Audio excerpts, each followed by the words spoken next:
Anda kembali menyaksikan Nusantara Petang. Pemirsa, India melaporkan 6 kasus varian baru virus corona yang pertama kali muncul di Inggris.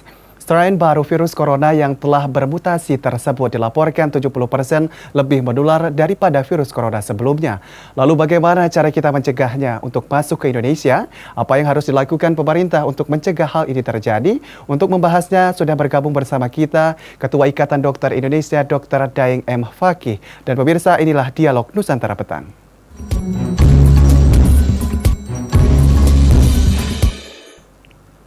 Halo, selamat sore dokter. Selamat sore. Baik, bagaimana kabar hari ini dok? Alhamdulillah sehat. Baik dok, sebelum berbicara lebih lanjut ini dok, bisa sedikit diceritakan seperti apa varian virus corona yang baru ini? Dan benarkah ini 70% lebih cepat menular? Dan kenapa ini terjadi di Inggris lebih utamanya dok?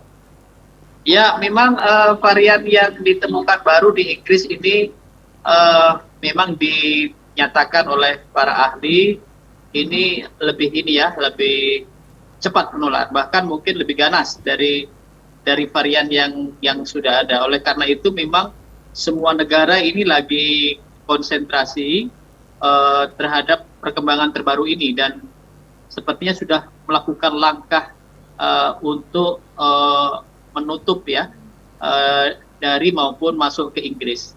Pemerintah Indonesia kabarnya sudah juga mengeluarkan kebijakan menutup semua WNA yang akan datang ke Indonesia itu dari 1 Januari sampai 14 Januari.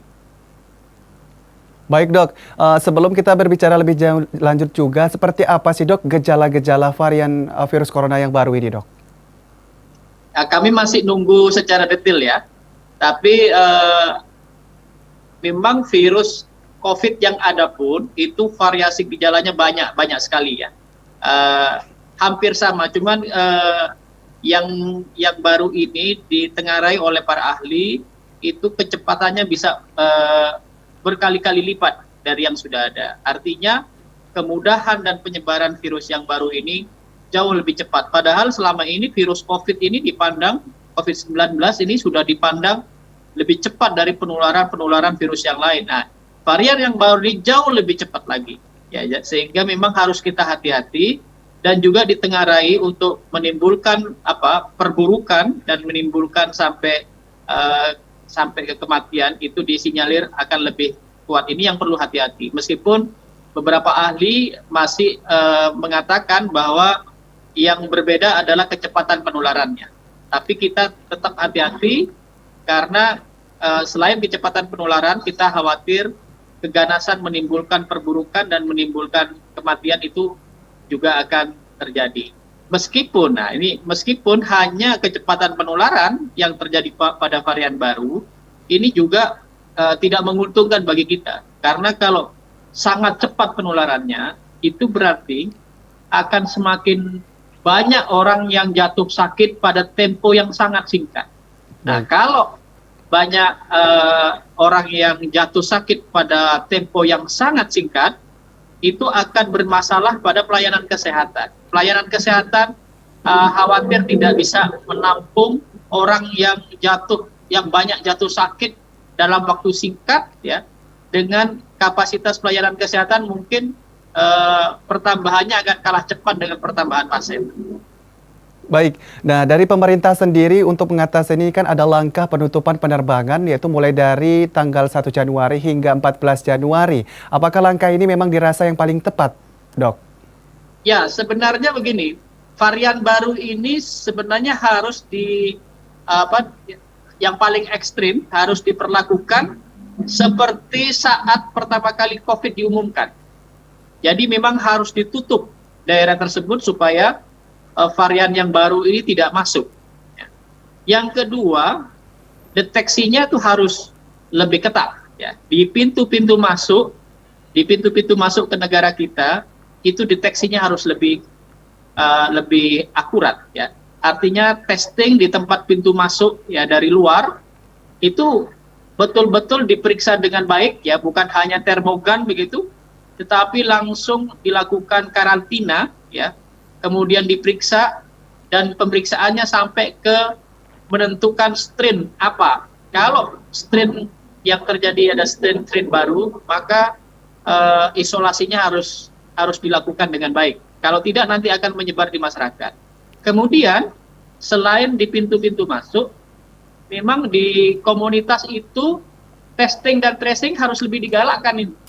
Karena deteksi terhadap kasus ini hanya bisa dilakukan dengan memperluas testing dan tracing. Ya, ini yang harus pemerintah harus betul-betul lakukan.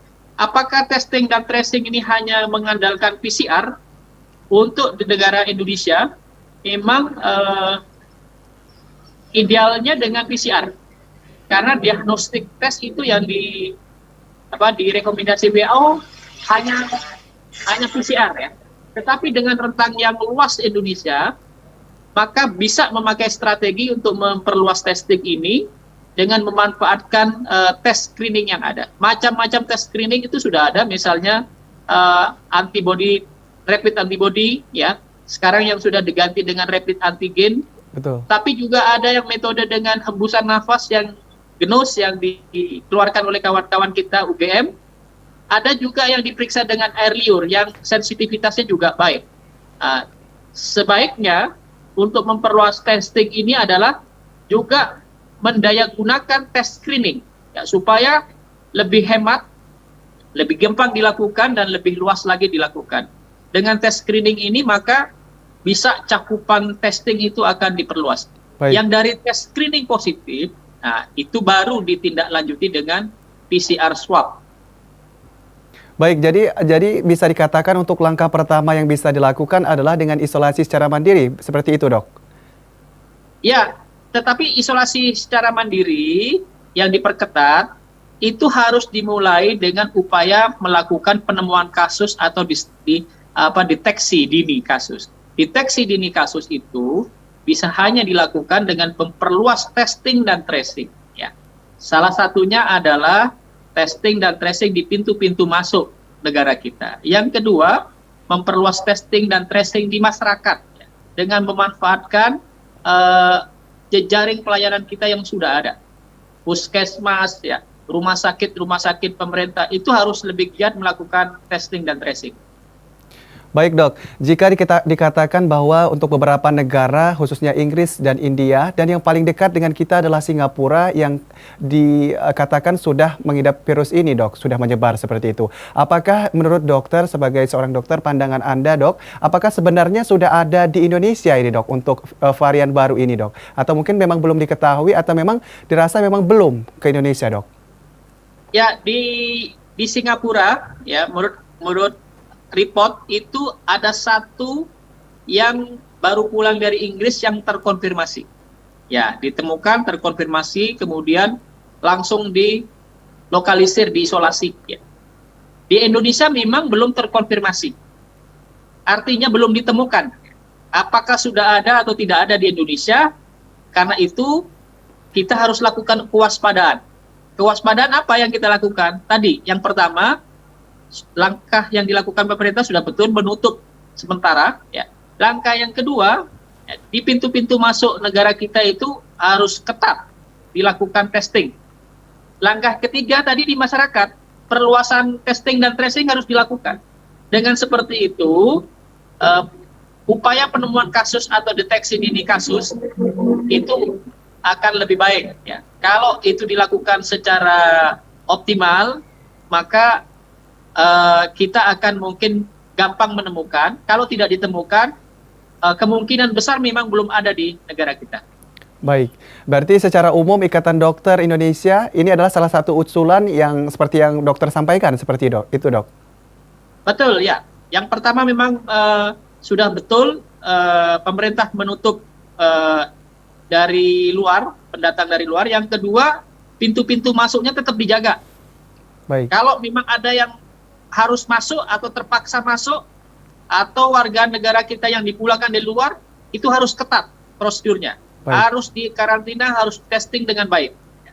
Kemudian sekarang kita juga harus lebih gencarkan lagi upaya tracing dan testing di masyarakat. Baik, dan yang menjadi perhatian juga adalah banyaknya tenaga medis yang menjadi korban virus corona ini, Dok. Tidak hanya varian baru dan khususnya di Indonesia yang katanya belum dibuktikan seperti itu. Tapi bagaimana Ikatan Dokter menyikapinya nih, Dok? Apa yang harus dilakukan untuk tenaga medis? Karena dokter dan juga tenaga medis lain ini adalah orang yang paling bersih kukuh seperti itu, yang tentunya sangat dekat dengan para pasien seperti itu, Dok. Agar tidak tertular, apa yang harus dilakukan nih, Dok? Ya, yang pertama untuk kawan-kawan dokter dan tenaga kesehatan lain, itu memang kita semuanya meminta untuk tetap waspada dan hati-hati. Semua prosedur untuk menghindar dari terinfeksinya virus itu harus dijaga. Jadi pemakaian APD harus betul-betul dipatuhi, baik cara memakai maupun hati-hati dalam melepas. Kemudian hindari aktivitas di rumah sakit yang kira-kira beresiko. Misalnya makan di tempat umum ya bersama-sama sambil ngobrol di kantin atau di tempat makan lainnya. Itu sebaiknya tidak dilakukan. Berkerumun misalnya di tempat ganti pakaian atau berkerumun di tempat-tempat yang sempit atau tertutup seperti toilet. Ya, itu mohon itu dihindari, termasuk di ruang-ruang rapat dan pertemuan yang udaranya tidak mengalir, itu sebaiknya dihindari. Itu yang pertama. Yang kedua, kepada pimpinan rumah sakit atau fasilitas kesehatan, klinik, puskesmas, ya, itu mohon petugas kesehatan dibantu kebutuhan-kebutuhan dalam rangka perlindungan, ya. Misalnya kebutuhan alat pelindung diri, kemudian jadwal praktek atau jadwal jaga yang tidak melelahkan begitu. Yang kami usulkan itu tidak lebih dari 6 jam. Ya. Kemudian aturan tentang yang memiliki resiko tinggi, komorbid atau usia di atas 60 tahun, petugas kesehatan untuk sementara diistirahatkan. Dan mohon juga ada kebijakan pemeriksaan secara rutin terhadap petugas kesehatan. Tapi kami yakin pimpinan rumah sakit, klinik, dan puskesmas ya, karena kondisi seperti ini mungkin tidak bisa bekerja sendirian. Harus dibantu oleh pihak regulator, pemerintah maupun Satgas. Nah inilah kalau kita bekerja bersama-sama, ya, petugas kesehatan, pimpinan fasilitas kesehatan atau rumah sakit, dan pemerintah atau Satgas bersama-sama kerja. Ya, mudah-mudahan ke depan petugas kesehatan tidak gampang tertular dan tidak gampang gugur dalam menjalankan tugas. Harapan kami seperti itu. Baik, Dok, jadi tapi selama ini bagaimana sih untuk para dokter ini sendiri? Apakah memang selalu diwanti-wanti juga dari pemerintah khususnya, atau mungkin banyaknya juga tenaga medis yang juga akhirnya ikut merasakan virus corona ini jadinya, karena mereka ada juga yang diisolasi seperti itu. Apakah ini memang dirasa untuk tenaga medis dan tenaga kesehatan ini masih cukup dan mampu untuk saat ini, Dok? Apa perlu ada penambahan sendiri menurut dokter?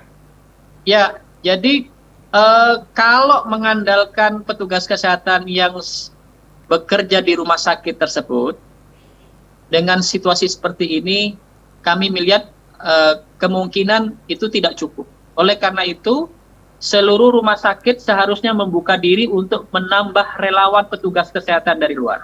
Baik. Kami Ikatan Dokter Indonesia dan saya tahu kawan-kawan yang lain seperti Persatuan Perawat, ya, Ikatan Bidan, kemudian Persatuan Dokter Gigi dan lain-lain, itu akan bersedia membantu menyediakan relawan tenaga kesehatan bagi rumah sakit yang membutuhkan. Baik, untuk rumah sakit sendiri, apakah di saat ini masih dirasa cukup untuk menampung pasien COVID-19 ini, Dok?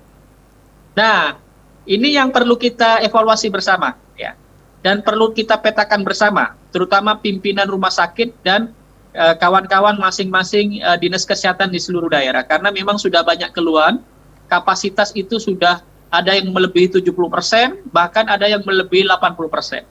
Padahal ini masih belum menjalani liburan panjang. Ya. Kita harus hati-hati pasca liburan panjang di awal-awal Januari, sampai pertengahan Januari, bahkan sampai akhir Januari, itu khawatir ada pertambahan kasus yang signifikan, maka harus juga dipersiapkan penambahan fasilitas. Kalau perlu penambahan rumah sakit yang menangani COVID-19 ini. Karena kalau tidak dipersiapkan penambahan fasilitas atau penambahan rumah sakit yang bisa menangani, kami memang mengkhawatirkan kapasitas rumah sakit itu terlampaui dan ada sebagian saudara kita yang kesulitan mendapatkan pelayanan. Baik dok, jadi akan tetapi dari pemerintah sendiri mengatakan bahwa seperti Riza Patria, Wakil Gubernur DKI Jakarta beberapa waktu lalu mengatakan bahwa untuk tempat isolasi dari masyarakat sendiri masih ada seperti itu karena pemerintah juga menyediakan itu. Tetapi bagaimana dokter menanggapinya? Kita jeda sejenak dok, tetaplah di Nusantara Petang.